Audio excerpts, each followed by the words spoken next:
There it is. Yeah. That'll wake you up. Oh, not really. Kind of a drone at this point. Live from your ESG full body spray. Full body spray. Is that like Axe? No, ESG full body spray. It's a Business Pants Friday show here at 2026 Studios featuring analyst Matt Moscardi. On today's weekly wrap-up, well, I don't know what this is. This isn't a weekly wrap-up. This is a look forward. Here's what we're going to do. Our tedious and long-winded 2026 predictions, and we're going to do that after we look back at our mostly bloated and mind-numbing 2025 predictions. You know how to sell a product. This is our big prediction show. Our big prediction show. There we go. That sounds better than our bloated, terrible, boring, overwrought Actually, predictions. we get a lot right. Our show today is being sponsored by FreeFlowAnalytics.com, the only platform measuring board power, connections, and performance for free. We get a lot right, but in the increasingly strange state of our world and our country, I guess the question is, does it matter? Yeah, our pre-production was basically us wondering whether any prediction about how Glass-Lewis policy is going to change matters when ICE is shooting, suburban housewives in Minnesota. I'm guessing a lot of professionals in our industry feel the same way at times, right? That's why we're here. We're here to be a little bit more. What are we here for? Why are we here? I mean, we're here to do two things. Yeah, we are. First of all, I'm going to write this down. Yeah, we stick to the facts, but we do it with snark and make jokes and at least levity. You know the thing that when you go home, you wish you could talk to your partner about that stupid ass thing that some company did or some yeah. I mean, like, we're the ones you can talk to about it. We're the ones who will talk about it. That's one thing we do. The other thing we do is we actually generate data on the people in the markets so that when you go back to work, after you've been snarky and been like, can you believe that? You actually have a data solution for the idiocy. You can do something about stuff. You can look at stuff. I think what Matt's saying is it's too early to give up. If you should maybe give up, but it's too early. Like, keep going. Let's keep going. That's right? Look, is that what you're saying? What I'm saying is, let's keep trying. If you live in this country, in the United States of America right now, no matter what political place you're in, you can take action, even if it's in the corporate democracy. There are things you can do, especially if it's in the corporate democracy. I mean, how much of your actual dollars probably go to the corporate democracy? Nothing speaks louder than money in this country. Yeah. In the rest of the world, it's a little bit different. It's a little more varied, but most of the world responds to money at this point. And Trump is so transactional. Who's Trump? I don't know. Let's get to our predictions. Let's do it. Let's do it. All right. Let's do 2020. Let's review 2025. Let's look back. All right? Let's look back. Because I want to prove to you how smart I am. I think I nailed my predictions last year. Okay. Looking back at my predictions, I realized they were kind of wishy-washy to begin with. Maybe yours were bolder. But before we get to a review of our 2025 predictions, I want to cover two things. First of all, I kind of lazily attempted to have some AI engines look at our. I picked all of the predictions from all of our Friday shows. We missed a few Fridays, but I think overall we did 44 Friday shows last year, which means we had 88 predictions between the two of us. And here's our one win. The AI engine said, referring to corporate DEI, said that we both accurately predicted the massive corporate unwoking. Well, I mean, that wasn't much of a prediction. Okay. That wasn't much. That was a weak prediction. But I want to give you my two favorite predictions of the year for both of us. My favorite prediction that I picked was that I said that Glass-Lewis rebrands itself simply as Glass. Yeah, that's really good. That's a good one. And I like yours. At one point, you said that your prediction was that you get lunch and take a nap. I appreciate that. I nailed that one. That day I was on. Let's get to our. You seem very. I'm going to let you go first because you seem pretty proud. I'm not that proud of mine. So why don't you? Why are you so proud of your 2025 predictions? Yeah, give me one. We'll go back and forth. Give me one win you had. So here's a win I had. Here's a prediction from and our prediction show was what in December of 2024. Was it December? Okay. Or it might have been the first week in January Sure, or whatever. something. No one's keeping track. But it was like very beginning of the year. My first prediction was Texas is the new Florida, and it was Texas sees an influx of incorporation as these companies look for regulation easing. Now, I'm not going way out on a limb there. Wait, do you have data to support that? Because didn't Ann Lipton suggest that Nevada was the new Florida? Nevada is winning. Nevada Okay. is winning. But But Texas in certainly, 2025, we saw the re-domestication of Tesla. Dexit. They call it Dexit, the Delaware exit. And like it was the acceleration of all the thing. And the Texas announced its own stock market exchange Yes, that's right. that they're doing, Yeah. right? Like that all happened. So like I think that's a pretty Fine. that ended up being right, even though it wasn't that. No, hey. You know, Hey, it's a no, something. nobody's calling their mom and being like, "That guy knows what he's talking about." All right, What was one of your wins? in no particular order. I predicted, and I again didn't really go out on a limb here, considering that Trump became president last year again. But I predicted an anti-DEI board composition, a sharp drop in new directors that are diverse.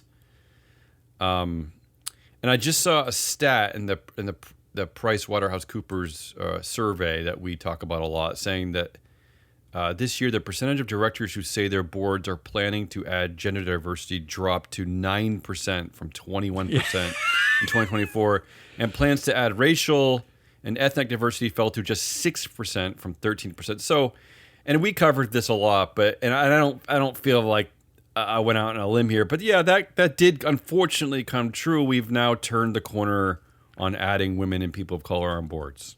Oh, they were already super diverse. They already won the diversity. What's next for you? award. Give me another win. All right, here's another win for me. Okay, I had a whole section called "Goodbye Shareholder Rights We Hardly Knew Thee."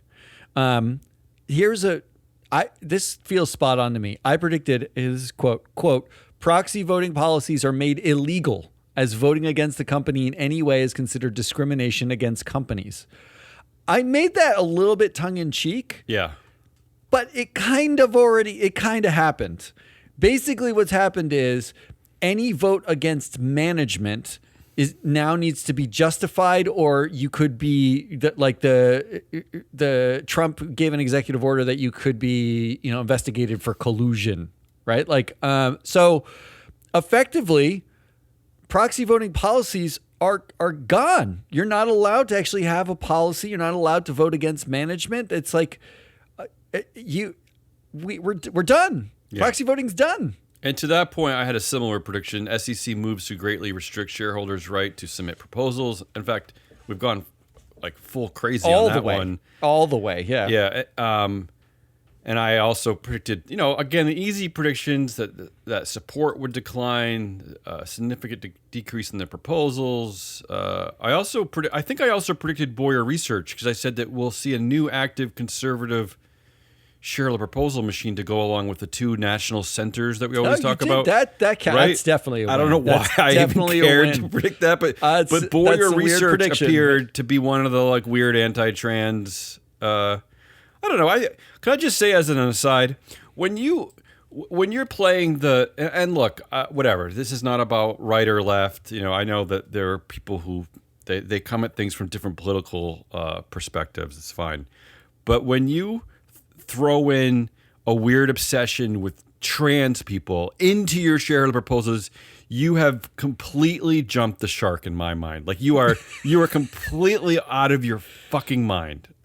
When you're entering this weird obsession with this very, very small subset of the world, 0.1% of the population, and you're actually putting it in a Fortune 500 shareholder proposal. I think even the corporations themselves look at you like you're a complete whack job.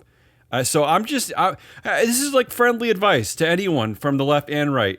Don't make it about some weird project of yours and weird you're in your basement and you're hating on a certain type of person who's already on suicide watch. Just a little bit of advice. Although you won't be able to submit proposals anymore anyway, because of Trump Well, and the SEC. So maybe you're fine. You can do whatever you want. So just to be equal opportunity here and give an example of a version of that on the left, there was a proposal. I think it was in 2025. Are you both sidesing my argument? No, I'm saying that the absurdity is Yeah, not you are. limited. You're both to, sidesing me. Go ahead. Yeah, well, there was a proposal about I believe it was one of the nuns. Cigarette waste? Are you going to say cigarette waste? waste. I like that one. They wanted. Yeah. It was about how people throw out their cigarette butts. They wanted. Yeah, like that a was report. a bit much. It was a bit much. I mean, come on. Yeah. It's not trans, okay? Because that's No. an obsession with like. That's just. That's just the hate. trans thing is just That's pure just hate. weird, It's obsessive just weird, obsessive hate. Right? Like really marginalized hate, like bizarre. Yeah. Leave people alone. Just let them live their own lives. Especially You don't have to worry about how they live their lives. Like the one out of every 1 million people in the population. Like, well, I don't even know what you're doing. Just stop it. Yeah, but the cigarette waste was. I like But that a one. report. That was I mean, humorous. like a weird version, not a weird obsession, like driven by some sort of hate. A weird version of that is. Like, hey, man, count the number of cigarette butts that get put out in front of a 7-Eleven and write a report on it. That's weird. That's a dumb thing to ask for. All right. Give me another win you had. I'm not gonna give you a win. I'm gonna finish out the shareholder rights section because I think I won on proxy voting policies are made illegal. I think I was close on abolish say on pay because we haven't abolished it. We haven't abolished it, but we have abolished the ability to vote against management. So, like what? We're getting there, but I don't know if that happened last year. I'm saying that's a gray zone. I think that's like it's still in play. I predicted anti-ESG bills. Forget that there's a G, and by bills I mean legislation. There's a G in ESG, and they keep banning the G, which means no proxy voting at all. That they do keep banning the G, but the proxy voting is still happening. I don't think anyone's really taking much of that anti-ESG legislation super seriously. Here's the one I got totally wrong. Go ahead. Every board moves to be a classified board. Interesting. That was one of my predictions. Yeah. I mean, if you don't challenge a single director anyway, right? Like I think they still I think that still could be coming based on some of my 2026 predictions. I wonder if that might actually not be the future of governance. But that was the one I got wrong in that category, talking about shareholder rights. One more that I got right, and again is an odd. I don't even know why I cared, but it definitely happened last year. I said there's going to be a sharp increase in co-arrangements, co-CEOs, co-chairs, etc. You nailed I feel like that. last year was the rebirth of the co's, all the co nonsense. I have a prediction this year that builds on that. I think you nailed that last year. I predicted that Costco would not be alone in its anti-DEI I wish fight. you were right about that. Yeah. I'm almost right because I actually went through the data. Yeah. Okay, I went through all the data and I looked at highly democratic boards with strong female power on the boards, and I said, well, these are likely companies to fight back against the anti-DEI movement, and I came up with Procter and Gamble and Altria. Procter and Gamble. Actually, Procter & Gamble kind of did fight back. They kept all their DEI programs. Right. They didn't do anything super public, but that's they that's basically what I was said gonna like say. we're not doing. Well, I'll say where you're probably not wrong. You're wrong and you're right. No one was as vociferous as Costco. Costco is a complete amazing outlier in this regard. But I think that I think what happened last year in ways that we can't track very well is that a lot of companies kept going. They kept the fight internally, but they just rebranded DEI diversity programs to scare away, to shoo away the Robbie Starbuck types. If they're still fighting the good fight. So I think you're right.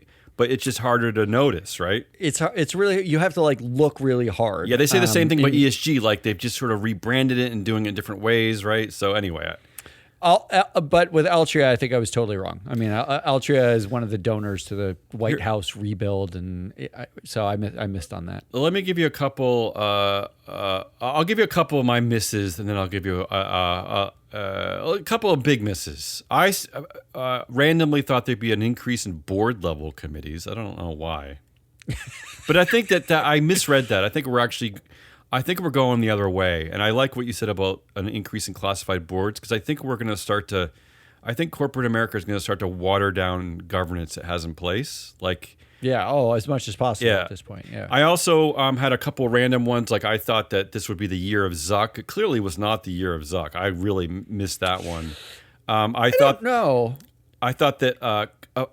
there'd be another Bud Light in Lee Wrangler jeans, but really the next Bud Light was Cracker Barrel, I guess, right? That was the Bud Light of this year? Yeah, that was this year's Bud Light can to a trans person. And I also stupidly predicted that Elon would fade a bit based on the fact that Tesla sucks and his work with the Trump administration. But really, I could have been right, because Tesla is sucking and his work with Trump did ruin him in certain ways, but didn't matter. It doesn't matter. Still got $1 extra trillion, and the stock price is still soaring. So didn't matter. What else? Some more yours. I had a whole section called "Men Finally Get Some Power." Yeah, tongue in cheekily, of course. Yes, but I did correctly predict, and we talked about this on the Proxy Countdown, our other podcast, that companies would increase the board size and use the increase to add all men. Is that true? So basically, do we have data to support that? Okay. Yes, there's data to support that. That is the primary way that we're seeing female power diminish on boards. Diluted female power. Female power. Their influence on the board is being diluted by adding additional men. In fact, I went through all of the data at the time, and I said, which companies are right on the bubble where they have like equal power between men and women, and if by adding one man it would tip the balance to male power again, you know, men would have more power. And I picked 4 companies: Cardinal Health, HP, Stryker Corp, and Cracker Barrel as potential targets. Cardinal Health, don't pretend you predicted Cracker Barrel. No, I did not predict that. Okay. I predicted that they would expand the board and add men. Okay. Well, you had the right target. You didn't know what the hell would go on, but you had the right. Well, here's what I wrote about Cracker the right Barrel. Way, yeah.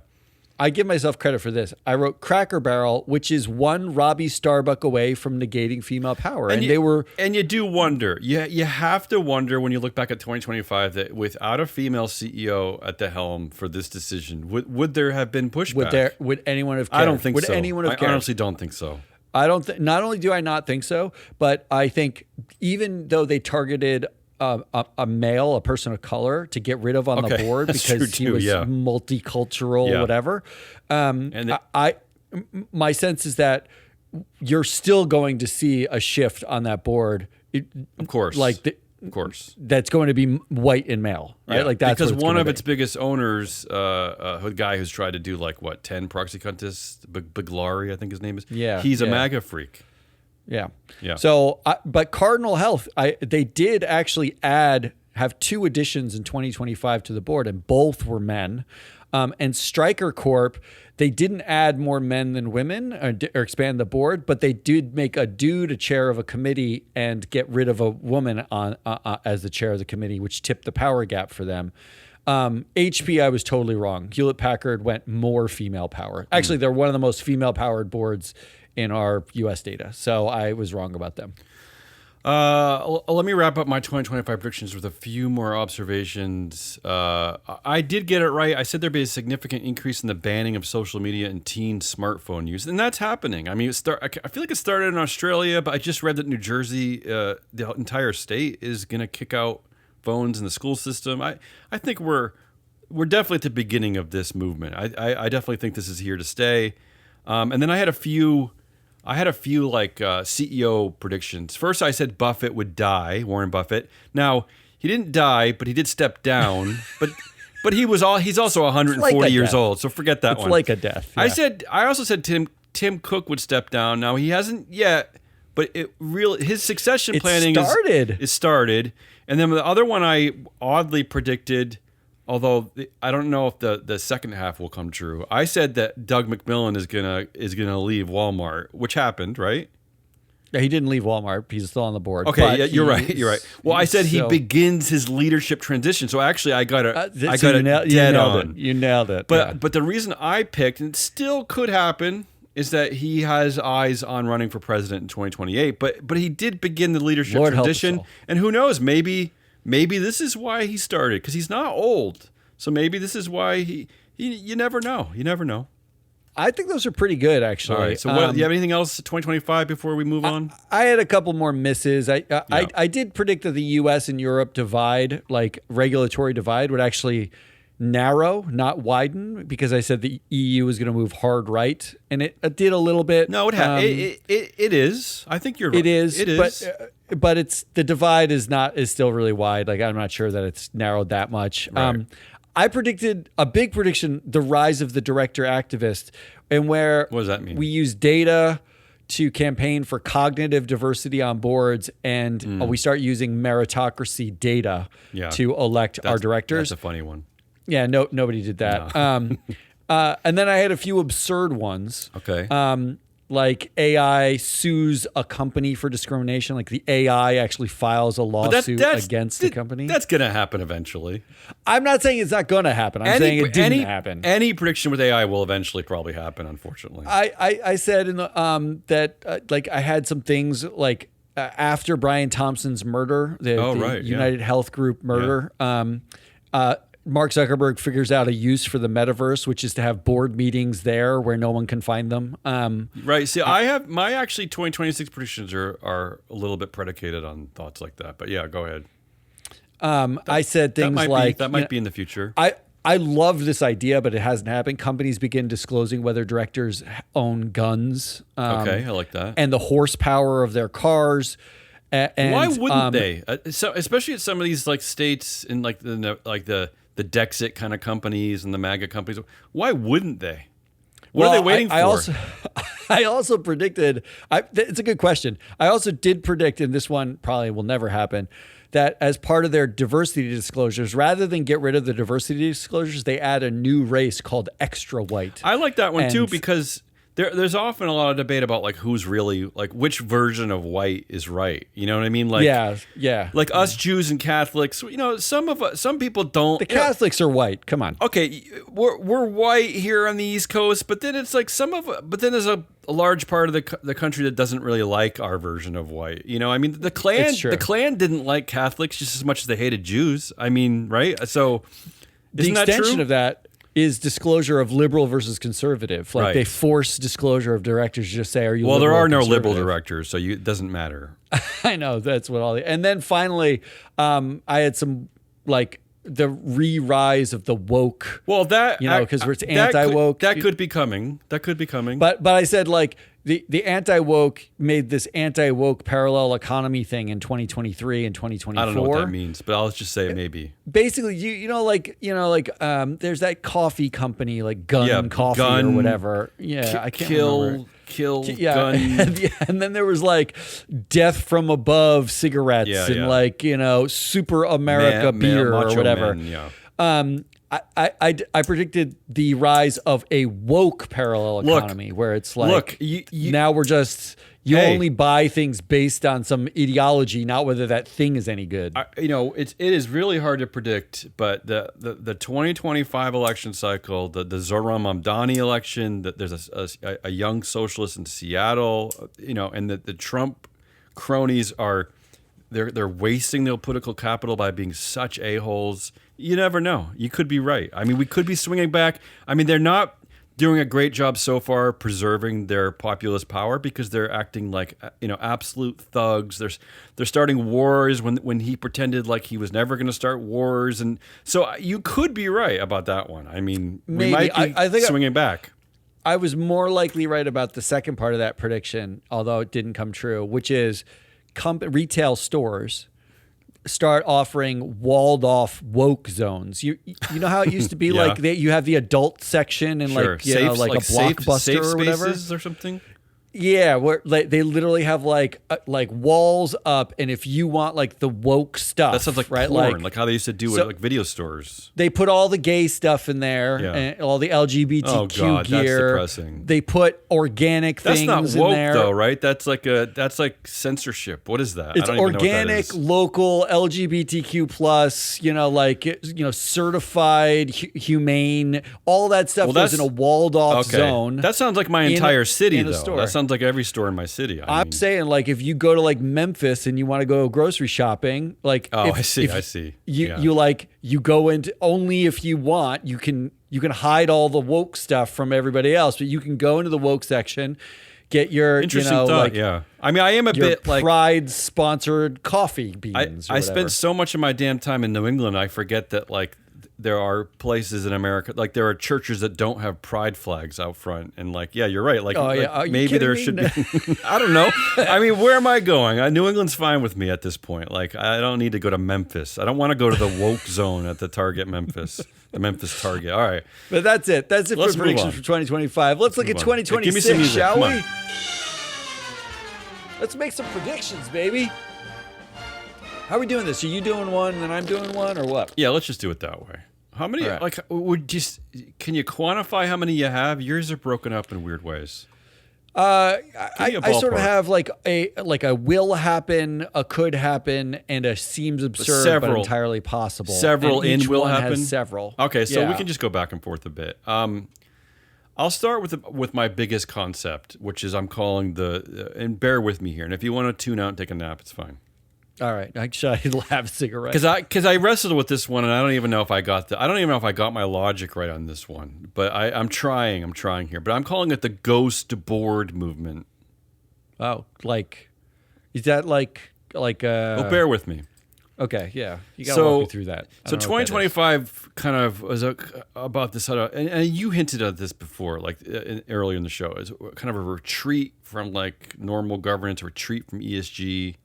So I'm suggesting here that a major company, I'm thinking like the obvious pick would be like a defense company, like a Palantir, an energy company, maybe like an Exxon, will successfully petition to keep all of its director bios private for national security or personal safety reasons. Really? I think we're gonna like maybe start this. We're really gonna start pulling back on like traditional governance models. I think that we're gonna start to get skeptical in general of investors, of the public, of customers. And part of this is based on like the ICE shooting in Minneapolis. Like, I just think that the JD Vance comes out and says that this murderer has immunity, and they're calling this woman a domestic terrorist. I just think that they're going to start to be like, hey, we don't want your scrutiny. We don't want it anymore. We don't want your eyeballs on us anymore. So that's kind of my premise here. Will it happen this year? I don't know, but maybe. And that's why I'm calling this the beginning of a ghost board movement. Like, is there a legal requirement that they publish a bio for the directors? I believe not. This I don't know, and I also think that maybe it comes to the point where maybe it starts with a very simple thing, like maybe a board appoints a director who for national security reasons, or maybe they blame China or something. It's a government connected director who they want to keep the identity secret, right? Like, because they don't want someone to know, who this is, who they represent, because they're worried that about China. It'll be some made up thing. I think you're probably part of the way there, and I think the keeping someone totally secret is not likely, but we have seen ghost board movement. We have seen companies actively pull off all pictures of their board members when they used to have pictures on the website. We've seen there are companies that just offer the names and like a one line like worked at this company as their bio. Those things do exist. But if you're fighting, but if you're fighting proxy advisories, you're fighting the BlackRocks in the world and all that. This could be the logical next step, right? Which is like, we're not going to tell you anything that we don't want to tell you. I mean, Trump's already suggesting, to get rid of quarterly reports. I just think that something weird could happen. And I'm also calling this as part of my confusing, long-winded description of my ghost board movement. I was thinking about like entities like BlackRock and State Street just kind of stopping all their public engagement and like entering kind of this dark governance zone where everything is kind of done, in private like with the Signal? companies. They're like texting each other on Signal. Yeah, because they'll still engage with the companies, but we're kind of leaving this like era of like, we talk about our engagement, we era of disclosure and all that. This is just my thought. This is my thought. I don't think you're wrong. I even got, if you want to get to the super weird part of it, I even thought like maybe we'll get to a point where the directors are only identified by like serial numbers in the proxy statements, and then we'll have to vote based on like these listed like achievements. Like they'll actually okay. Bear with me, and then I'll stop my long-winded. So it'll be nameless with a list of. I'm gonna go full on my conspiracy here. So and this is going to be ultimately a win for democracy and a win for the governance. Is that they unwittingly open up this era of actually defining meritocracy, because instead of naming the directors, they just tell you a list of their achievements and what they do. And then people actually start to vote against these nameless people because they realize like, well, this person didn't do much. I don't care what this, like, because you're not focused on their picture, on their name, on that, like the fact that they come from Nike. You're just looking at their actual attributes, and the whole thing backfires, and we start to actually have a healthy corporate democracy here, because we actually start to define meritocracy, because you have to know something. Anyway, I'm going a little nuts here. No, I love your optimism. All right, and ghost by board that, movement. All right, save me and you do one. All right. Well, so the way I did it, I didn't really have one. They're all kind of one. Go ahead. Sure, right? sure. So I'm going to go through my will happen. Do group. These are things I'm saying will happen in 2026.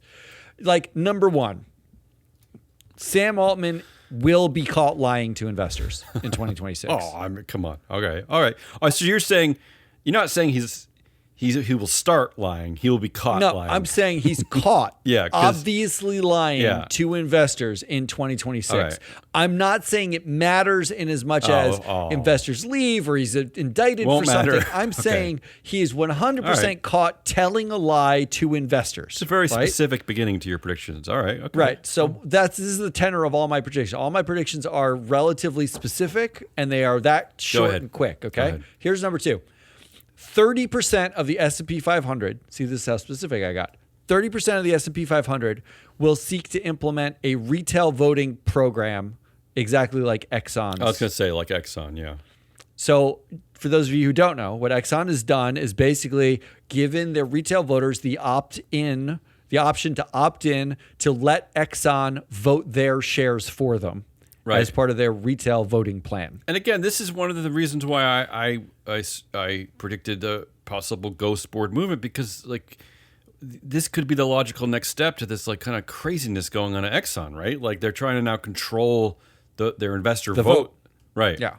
So why have a vote? So, meaning why have a vote in the first place after a while, after several years? But over 25% of U.S. companies are totalitarian in free flow analytics data anyway, meaning that they're already controlled. They're controlled by a founder. They have dual class shares. There's some sort of control, staggered boards. There's some sort of control mechanism that your vote doesn't matter that much to begin with. That's 1 in 4 companies in the United States. This is supposed to be the hub of democracy, and 1 in 4 companies are dictatorships, right? Like they're not democratic at all.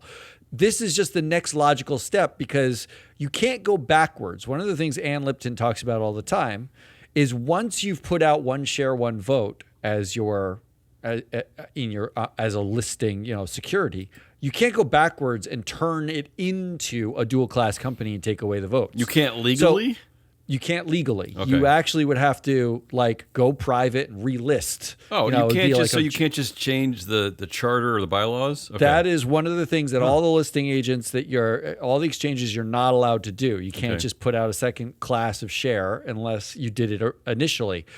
So this is the next best thing, because all of these large cap, mega cap U.S. companies, blue chip, Yeah, old school companies. Good point. Yeah. They don't have the ability to be dual class. I like this one actually because as we've talked about several times, there is a bit of a contagion, a domino effect in governance over the last 20 years. Like from both sides, like the classified board, the declassified board movement, really just it kind of started to steamroll, like a domino effect of. It sort of surprisingly, like when a few Fortune 500 companies did it, eventually most of them were doing it. Yeah, because they didn't want to look like the outlier. And I think you could be right about this. I think if a few of them get away with it, why wouldn't all the one share, one vote companies start to adopt this? Well, here's some examples, right? I looked at the highest retail vote companies in the U.S., like large cap companies in the U.S. Tesla is one of the largest at 30 or 35% retail. Some estimates have it as much as 40% retail. It's hard to know because the insider plus institutional plus, like shares international, you don't know. Sometimes it's hard to tell exactly what the vote share is. But let's say Tesla's roughly 35% retail. Intel, AT&T, Exxon, Apple, Pfizer, all 30% or more retail. Right. What about like Microsoft? Microsoft? Microsoft also roughly 25, 27 or 30% retail. Verizon, 25% retail. These are perfect candidates. Like if you especially Apple and Microsoft, honestly. I mean, honestly, if you're a tech company and all the other tech companies they're all are jealous, dual class. Apple and Microsoft are jealous. Imagine being able to basically become partially dual class by taking votes from retail investors who aren't voting them and don't care anyway. What else you got? That was my second one. I'll do one more because it's short. Okay. And then we'll go back to you because yours are longer. Yours are like real things. I had this prediction: companies where executives are suggesting college degrees or elite college degrees are stupid. Yeah. Do not stop hiring largely from pools of people who have college degrees or elite college degrees. Yeah. Well, the classic example of that is Palantir, right? Because Alex Karp, constantly railing against elite colleges, and his entire board is elite. He went to elite colleges. His entire board went to Stanford with one person who went to Duke. Yeah. All of them went to Stanford except for East one Coast person. Stanford. Yeah. Honestly, what a bunch of. I'll do a couple more.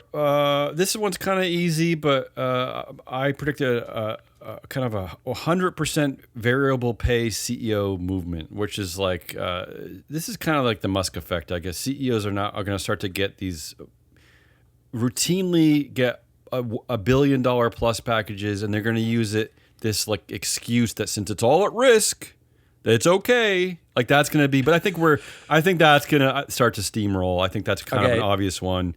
That's a perfect. I actually had almost the exact same one. I said 25% of CEO pay packages in the U.S. move to 3-year vesting, pretend moonshot, billion plus, no clawbacks, no strings pay packages. And look, this is the same vein. This is the perfect like metaphor for our society in general, because it's like if you don't care initially, then other people are going to start doing it. You know what I mean? They just do it. They just do it. Okay, here's my next weird one. I'm calling this the rise of the corporate sovereignty zones, right? So like cities? Yeah, so think that there's and I think it actually kind of isn't there already that kind of exists with and I think you made this prediction last year actually about SpaceX and the Starbase. Yeah, Starship or Starbase. They're going to start paying their workers in script, right? I think you actually predicted that. I did make a prediction about that. But they do actually have a town now, don't they have a town in Texas? Yeah. Starbase so script was the way they paid like railroad workers in the like late 1800s. Yeah, like, it wasn't that long ago. It was actual currency given by the railroad to spend in the town that the railroad created. Like it's a bizarre world. So based on the movements of kind of a MAGA mentality mixed with an Exxon mentality, which maybe you could call sort of the same mentality, where you're trying to just get like absolute control and power. I actually think we're going to start to see this. We're going to see a model like this, the corporate sovereignty zone. 99% likely in a poor red state. Of course, you would target a poor red state, right? I'm thinking like West Virginia, Mississippi, and they're going to create something akin to like a special innovation district, right? like a freedom technology district, Freedom. an advanced innovation zone, whatever you want to call it, an anti-DEI innovation park. But the idea here is that inside these zones, the company provides the police, they provide the utilities, they pay in script, and really this is like a way of kind of blocking out the influence of like progressive governments, woke policies. Let the companies take control of this. Let the companies like police their own little land. Didn't Disney have a sort of a similar? They've had a lot of companies have had like kind of like their own thing. winky wink relationships. Sports teams have a lot of these winky wink relationships with cities, and so I think actually we're going to see a rise of the corporate sovereignty zone. I'm calling it. Okay, corporate. Wow. It is a little going out on a limb here with mine. Ghost board movement, corporate sovereignty zones. I'm still trying to pinpoint like the decade that Make America Great Again is referring to, because this is the 19th century. Like you're talking about the 19th, early 20th that's century. The decade, probably right before the Civil War. Probably, and what they're it referring sucked to. for everyone that wasn't a rich oil baron or railroad baron, right? Like, well, it's not the if point. you weren't a Rockefeller, it sucked. Yeah, I mean, you started off the year being obsessed with the Gilded Age, right? Looking at the parallels, and we're not. I mean, it's real. We're on that track. But sometimes I think we want to go back to like 1955, like the standard man runs the household. Woman stays home and cook. Sometimes I think we want to go back to like 1984, where it was like a lot more cocaine and big Wall Street money. But Reagan was almost like liberal compared to the current policies. I mean, I just can't tell. I'm just trying to figure out what decade we're in. Are we in 1890? Are we in 1980? I don't know. Who knows anymore? All right. You want me to do one more, or you want to take over for a while? Let me do four quick in a row. Ready? Well, 3 quick in a row, because we already covered the CEO pay. Here's a specific prediction. Jay Hoag will not be voted off the Netflix board. That's my prediction. You know what? Can I jump on that, since I also have a Jay Hoag prediction? Yeah. I actually have something called the Jay Hoag effect, which is that companies will, and this is part of my grand theories this year, that we're going to start to pull back on disclosure in general, and that companies, I mean, really, it aligns with your retail voting prediction, right? It's all the same theories. It is the same movement, yeah. But the Jay Hoag effect, where companies start to exclude data like attendance data from their proxy statements. Yeah, right? There you go. Because that's the way to handle this, right? Like, why tell investors at all? Look, Jay Hoag should be off the board of Netflix. Absolutely. Twice he should be off, and it's borderline sickening from a corporate governance perspective that he's still on that board. So Netflix tells shareholders, after they vote him off, they tell him it's in the best interest of shareholders, we're going to keep him on. So to just eliminate these problems in the first place, I'm calling it the Jay Hoag effect. The companies are they're gonna stop telling you shit that they think you'll be annoyed by, like attendance. Like, why tell anyone that Jay Hoag missed a few meetings? Forget it. Like, that's none of your business. Like, so. Well, according to the SEC, would have to change the rule. Easy. I mean, easy. Like, it doesn't seem that likely that this SEC would change that rule. I think this is. I think we're coalescing on one core theme, which is that companies are 100% reclaiming as much possible, as much as they can, without anyone noticing, as possible. Because without resistance, I don't know. The resistance is going to have to come from like a very strong ESG industry. It's going to have to come from a very like robust vote no campaigns. It's going to have to come from something, but they're not seeing it yet. So why not keep going? Why not keep going? The irony is, one of the big three has to become a source of resistance. Because BlackRock, State Street, and Vanguard own such a large percentage of every company. But you could have companies like the MSCI type company. Remember back in the day, I remember being pissed off about Snap. They allowed. Yeah. Didn't they? Okay, I forget the history here, so maybe I'm wrong about this. Snap No, you're right about debuted it. with no voting shares to the public, none, no voting rights. They were the first company to ever and yet have zero I think vote shares. MSCI still included them on indexes, right? So what MSCI did is at the time they went to all their investors and or all of their a bunch of their clients, their big clients, Which I don't care. Index clients, I don't- and they they should had have gone to me. consultations.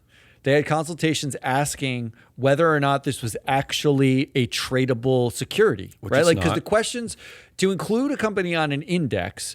What MSCI does is they go out and they look not at the attributes of the company per se. They look at what's the volume, the trading mechanisms in that exchange, and whether that security is you can buy and sell it freely, right? Like whether there's limitations on buying and selling. So what they said was, they had to ask their clients, is the right to vote like a necessary piece of it being considered a security and indexable? Right. And their clients said, no, it could be on an Right, index. and that was the beginning. That was the beginning of the end.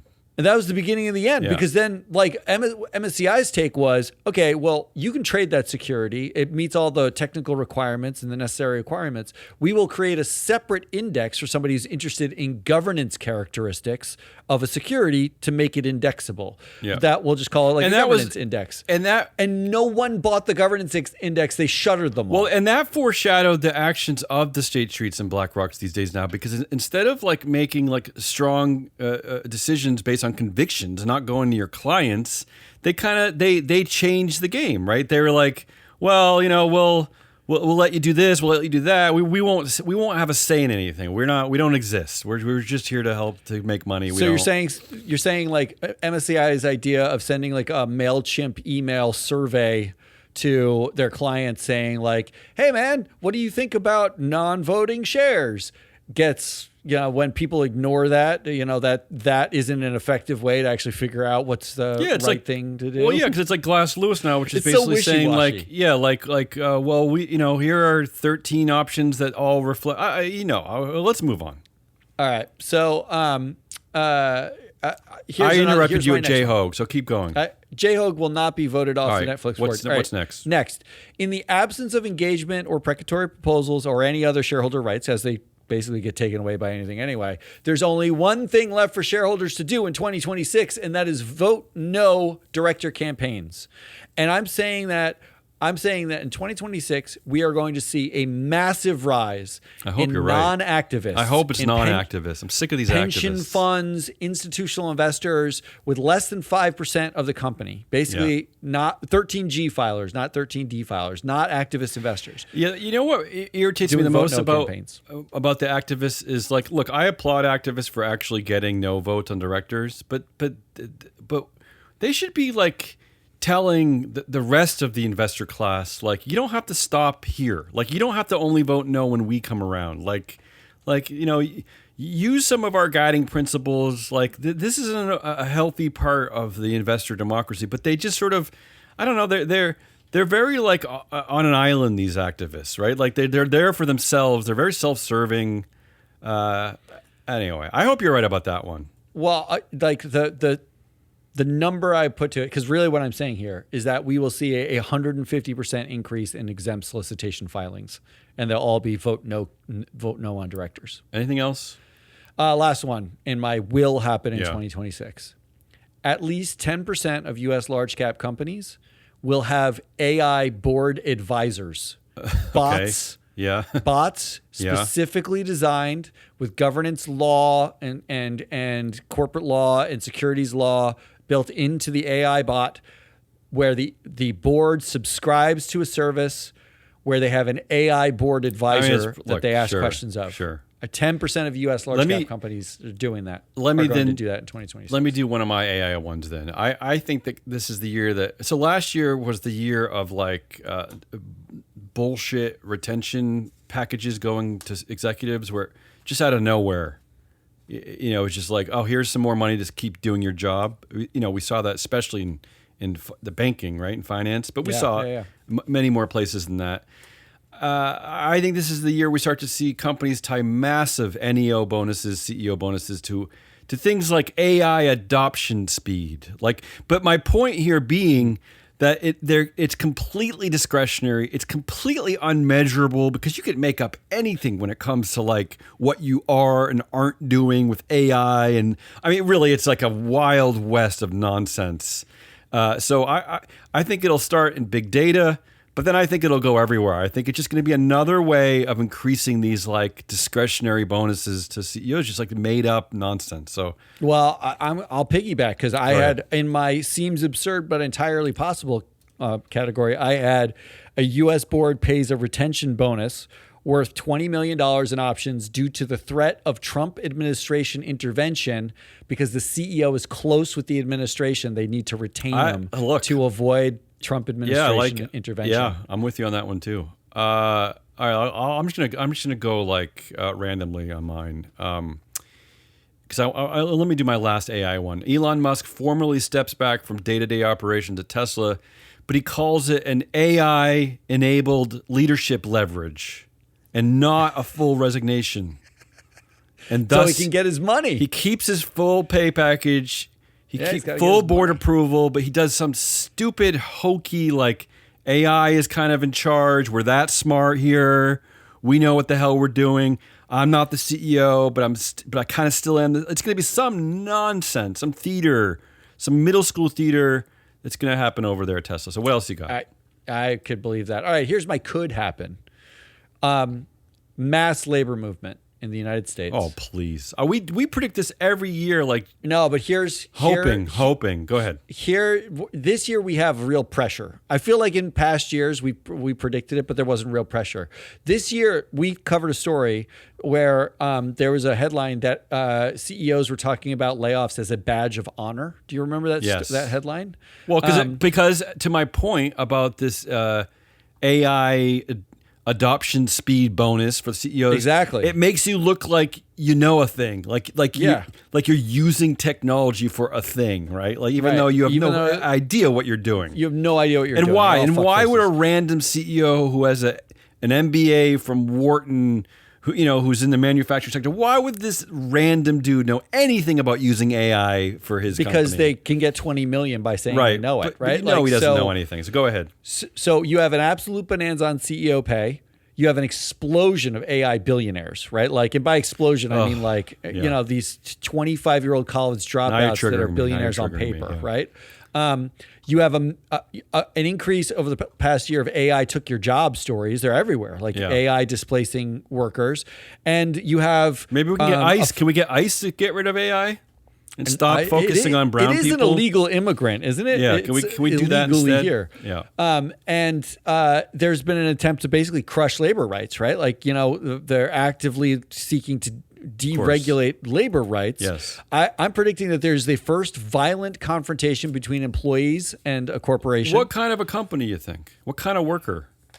I think it's actually going to be the least likely place. Yeah. Tech or finance. A violent interaction at tech and finance. I am not joking. Well, look, we've been saying this forever. Like, what are office workers, tech workers specifically, what the hell are they waiting for? Like, because if there's been so much money, if they could money get a labor them, movement going, maybe you could get some of the red state, manufacturing type jobs to piggyback on that. But unlike in the manufacturing sector, there is just a mass dump of it's all your fault employee headlines, right? Like where it's like working from home is horrible. You don't work that hard. I was going to say, to your point, that Jamie Dimon is like, he's blaming you for something. He's mocking you for something. They're mocking you. He's dictating things. He's telling you this he has generation he has no boss. Full of losers. Meanwhile, you have collective strength that you, if you en masse, he needs all of you. I mean, there's even stories where it's like we are firing the employees and it's their fault that we're firing them, right? Like there was a story earlier this year about people laid off from the U.S. government because of Doge, and there was a corporate CEO was disappointed because they weren't shopping as much, right? Like it's literally like it's always your fault, and all coalesces on the employees. I think we're looking at widespread strikes, and I think it's going to be in tech and finance. And I hope you're right, but I know you're not right. And I think one of them is going to escalate into a violent confrontation. Okay. Yeah. So I mean, the worst part of last year was using the fake meritocracy as a reason to lay off like underperforming people, yet they would never disclose what they determined were high-performing employees, what the meritocracy represented. I mean, none of that. My next could happen prediction is the anti-woke, the anti-woke ESG or anti-ESG filers and stuff like that. Yeah. They actually go woke. And the way they go woke is they realize how much data they don't have to be anti-woke. Yeah, they have no data. They literally need to start asking companies guys, for all this data. Hey, dudes, and I know they're only dudes.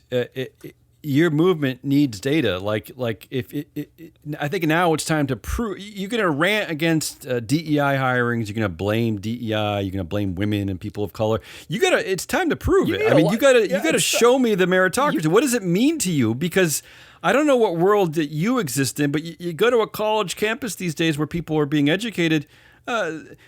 The women are saying the smart things, and the dopey guys are not in the classroom. So I don't know where you're getting this. There's a lot of women there. Yeah, I don't know what you're talking about, honestly. Yeah. All right. Here's another one could happen. At least one large company announces it will no longer produce any employee metrics at all. Not a count of employees, the names of exexecutives. This goes along with what I'm talking about. Ghost. Yeah. Yes. This is your ghost. The ghost governance movement, right? A turn away from disclosure. But they all have sections about their employees on their website, like what it's like to work here, careers here, even if they pivoted off of calling it DEI, they have sections about our culture or whatever. Take them all down. One company's going to take it all down, and I think it's going to be Palantir, and they're going to say it's a privilege to work here. You don't need to know anything else. A lot of my my ideas for this ghost board movement, this rise of a corporate sovereignty zone, it does actually stem from a Palantir type of company. Absolutely. Yeah. The insanity there. Let me do a few because I feel like they're kind of similar to what you just said. I'm predicting the death at the public annual meeting. That's almost here. It's almost here, right? So after 2025, they're realizing that shareholders are annoying. Shareholders are annoying. So they're going to codify mandatory virtual only meetings, and then they're going to use things like AI moderators to pre-screen questions and make sure that they're civil and they're relevant. So they're basically going to eliminate. They're already doing this. All voices. And then they're going to. There's going to be ownership thresholds. Like if you got to own at least $1 million of shares, kind of like they're doing with citizenship. Like you kind of have to be rich to get visas. Now you got to be rich enough to talk at these meetings. This is all going to be codified. Like you can't just be a impoverished nun from the streets of Philadelphia, right? Like you gotta be rich to have a voice. I don't understand why they want to get rid of I don't know. Berkshire Hathaway has an all-day event where people are because the anti-woke, and if we have any anti-woke listeners, I know you know this in your heart. You're snowflakes. You're triggered by everything. Like you can't handle scrutiny. You can't handle data. You can't handle scrutiny. You can't handle other voices. Just the way it is. Well, all I know is that they were parties. The annual meetings were it was like an event. I don't know. You get rid of a party. I only have two more, so you want to go for a little while, then I'll do my last. I'll do one, and then you can finish. All right. Because my last section is absurd anyway. Yeah. My last one that could happen. Go ahead.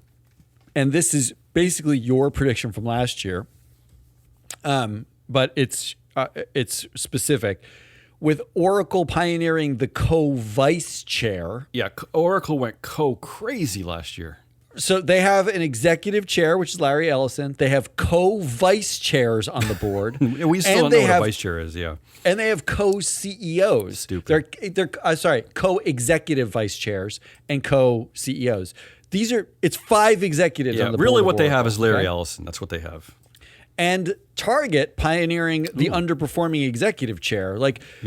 There's this rise in underperforming executive chairs. These are just people, just guys. They're not the founder. They're not dual class. They're not special. In fact, demonstrably, Target's Brian Cornell underperformed in his tenure. And they still somehow were you should stick around as executive chair of this company. I mean, who knows where it'll end up? He's basically ruined the brand at this point. I mean, no, like I don't go to Target No, anymore. I mean, no one does, left and right. And that's in his tenure. Yeah. I think we see the first round of the executive chairs where the new ex-CEO, so co-executive chairs. Okay. Where the new ex-CEO joins the old ex-CEO on the board for an extended duration. To your point, because I have one about chairs, let me just add one of mine. I actually think that like Europe, we're going to see board chairs in America, and maybe this is to hide the CEO. Maybe this is because a lot of chairs are the former CEO. But I think we're increasingly going to see them becoming the primary public voice on operational and governance issues in the U.S., kind of like in Europe. Instead of CEOs, let the CEOs hide. And one of the reasons for this is I think we're going to see a massive increase in chair pay. Massive increase in chair pay. And this is just one of the reasons why, one of the excuses why. And I also think that after that happens, we'll see a massive increase in director pay. And some of the excuses will be because of the heightened complexity and all the security issues and AI. And I just think this is the area where they're kind of waiting to increase pay, right? Like the directors are going to want more, the chairs are going to want more. Okay. So my one, absurd but entirely possible. My number one absurd prediction was it will be the first $1 billion option pay package for a non-executive director. That's exactly what. Right. Exactly. That's because of how complex the world is now and how security issues. I can see it. A 7-year vesting, zero money at risk, for performance, 7-year option. Because whatever, again, if you $1 billion, it all starts with the Musk thing. Like if you're not scrutinizing, and not just Musk, actually, we had several examples over the last year that there have been massive votes against pay, but not massive votes against the directors who create the pay plans. Like, so if you're not paying attention, if you're not holding people accountable, this is what happens in any democracy. You have to hold. I mean, look, isn't this what happened for not holding Trump accountable for January 6th? I mean, look what's happening in this administration. Yeah, why wouldn't he be doing the things that he's doing right now? So you have a few more. I have one more. You want me to do mine, then you'll end? Your one, I'll end on my absurd ones because they're not really real. My last one is, I think, and again, I think all of mine have a similar tone this year, but I think that a few large companies are going to actually stop using the word independent. I think the concept of independence is going to go away.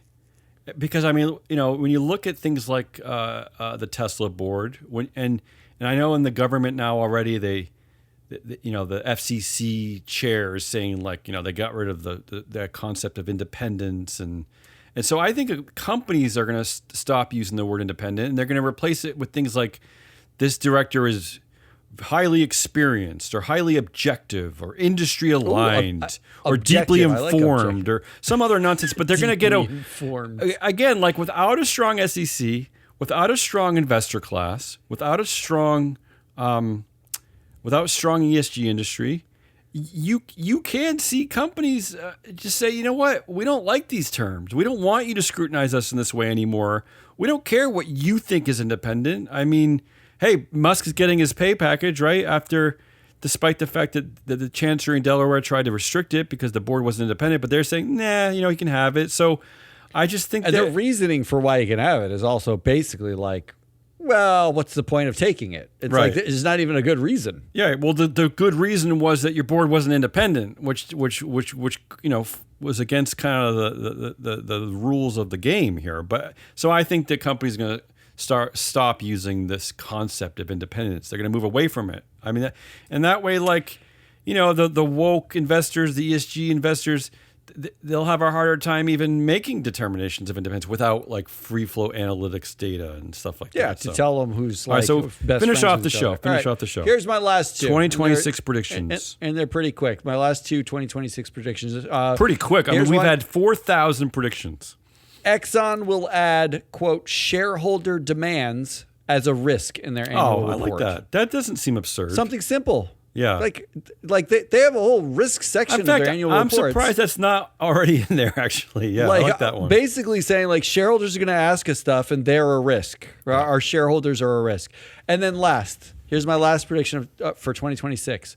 JP Morgan, I don't know if you saw the news. JP Morgan announced an AI proxy voting robot. They called it Proxy this is real? IQ. This is Jamie Dimon? This is real? That is real. They canceled their subscriptions with Glass Lewis and ISS. They are using AI instead to give them proxy advice internally on how to vote. They called it a robot? Or are they you said calling it a robot? No, I call it a robot. Okay. It's AI. They call it Proxy IQ, and it's supposed to give them the advice on how to vote their proxies at JP Morgan. This is a Jamie Dimon joint, okay? Yeah. My prediction, and this is real, that's already happened. That's in the news. You can look that up. That one's easy. My prediction, that isn't real yet, but will be, is JP Morgan's new AI proxy voting bot starts an activist campaign seeking to vote out the Tesla board. That's my prediction. Why would it target the Tesla board? Because Tesla's board has already. If you are AI, you're not saying that Jamie programmed it to do this with the AI with its own sentient its own brain consciousness.